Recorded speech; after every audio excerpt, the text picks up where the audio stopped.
So I took my first paramotor flight in August of 2013, which means I've been doing the sport for 9 years now. Since that very first flight, my life completely shifted. One, just for the fact that paramotors are awesome and learning to fly a paramotor has changed my life.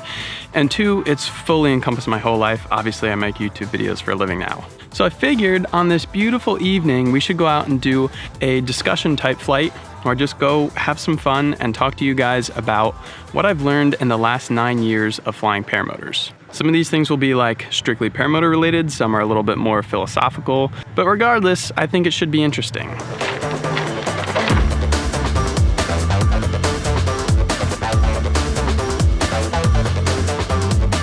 On an unrelated note, there are a ton of bugs flying around tonight, so I feel like I'm gonna take off and get some altitude before I eat too many of these things. Also, on a note that is actually very much related, Tuesday, August 30th, we're launching 3 new designs at Risky Biscuits Co. and a brand new giveaway where I'm giving away the Parajet Maverick that I've been flying in a ton of the most recent videos. Not just that, we're also giving away training with Aviator Paramotor, just like we do with a lot of our drops. 3 new designs, paramotor, free training. It's gonna be epic.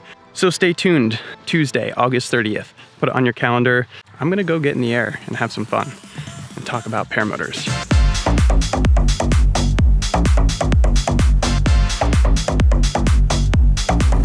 All right, I've just come over the hill to visit the magical Valley of Dreams, where dreams are made and babies are born, for a bit of nostalgia.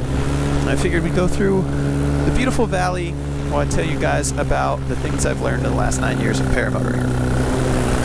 All right, my first and probably biggest lesson is the importance of a slow, safe progression in this sport.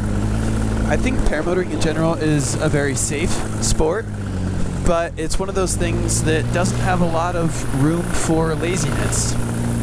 And it's super important that you respect it, especially when you're first learning how to fly.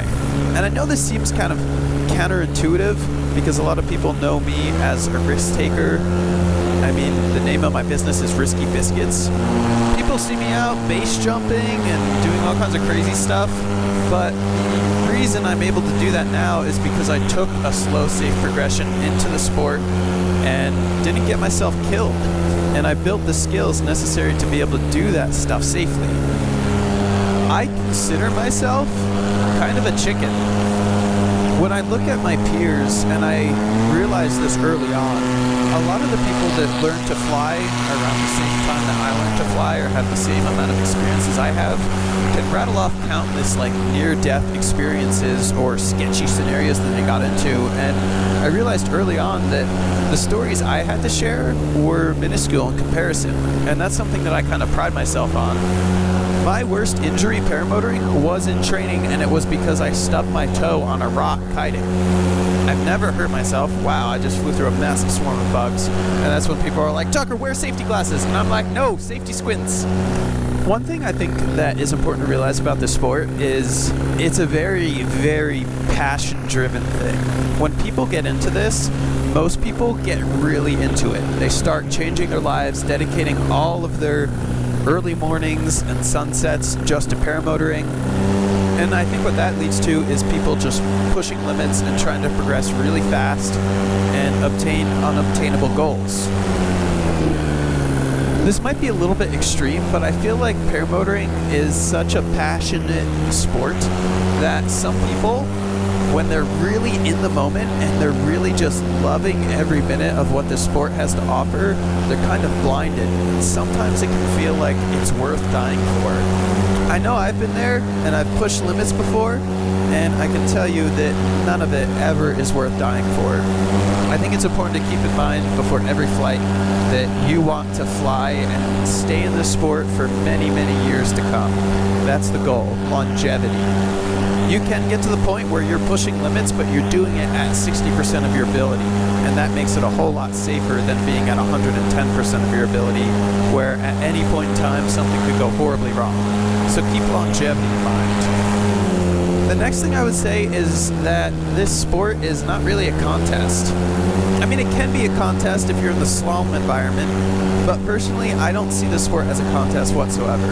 I think a lot of people try to one-up each other, especially when you're flying with a group of people, You want to be the cool guy, showing off and doing stuff like that. And that's just not worth it. The only contest I ever try to have is with myself. And the contest I have is seeing how much fun I can have. Because to me, that's what it's all about. I have a very hedonistic approach to the sport and to life in general. I'm not trying to set world records. I'm not trying to win first place medals. I'm just doing it for pure pleasure. The next biggest lesson that I would say is public perception. Everyone is always worried about the FAA shutting down paramotoring or changing regulations that restrict this activity. And Jeff Gowen's theory is that the FAA doesn't really care. He says that most likely what will be the biggest deficit to this activity is local municipalities. And in my experience, that has 100% been the case. For example, this park, the legendary park, we're not allowed to fly at anymore because the local municipality, the township, has created a ordinance against flying paramotors. In hindsight, what we could have done better in the past years is not having too many people in one spot. The other thing we could have done better is switching up spots, having multiple areas, flying in different areas. And the third thing is when you're flying from any type of area, a park or an airport, get up and leave. Don't crowd the area. My next lesson is with gear, and just speaking in very broad terms, like there's a lot of our gear is best, but in reality what I'll just say is get quality gear. Don't buy some Craigslist bullshit. Get a modern wing and a reliable motor.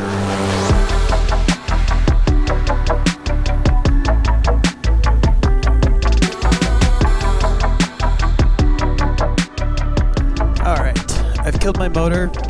Sun is setting in the most beautiful fashion.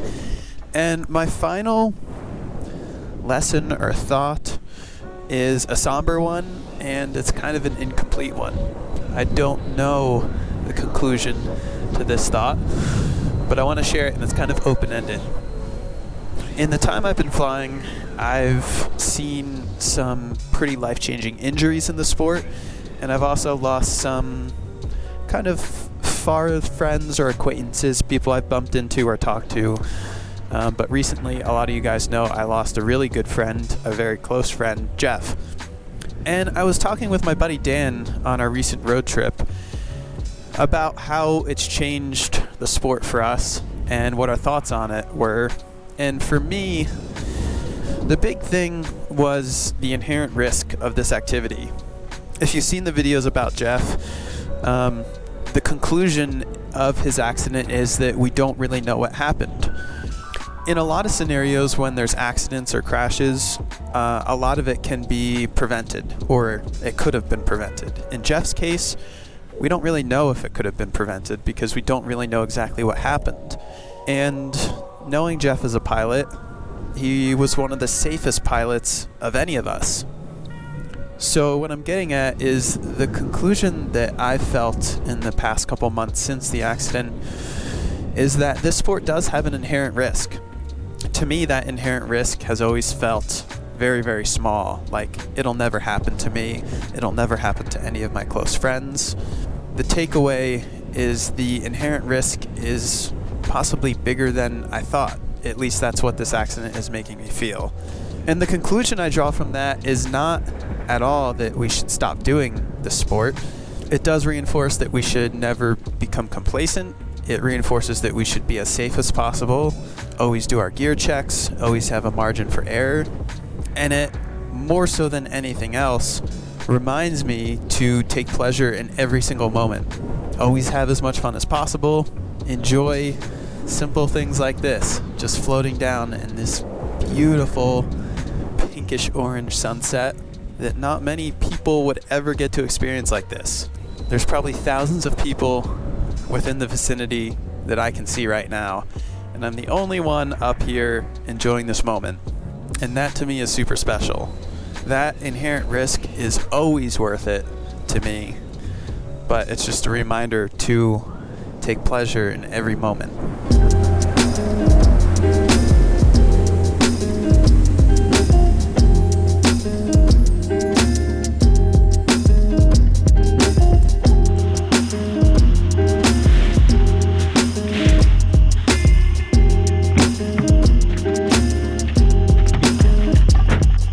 9 years of paramotoring. It's been an amazing journey so far. I'm all packed up. I'm gonna go home and make some dinner. And don't forget, Tuesday the 30th, we're launching the new giveaway, 3 new designs. Make sure you're subscribed, make sure you got it in your calendar, you're ready to go. Win some training, win a Maverick with a Moster, my personal unit, and you might just find yourself flying paramotors for 9+ years. That's all I've got for this one. Hope you enjoyed. Have fun, fly safe, peace.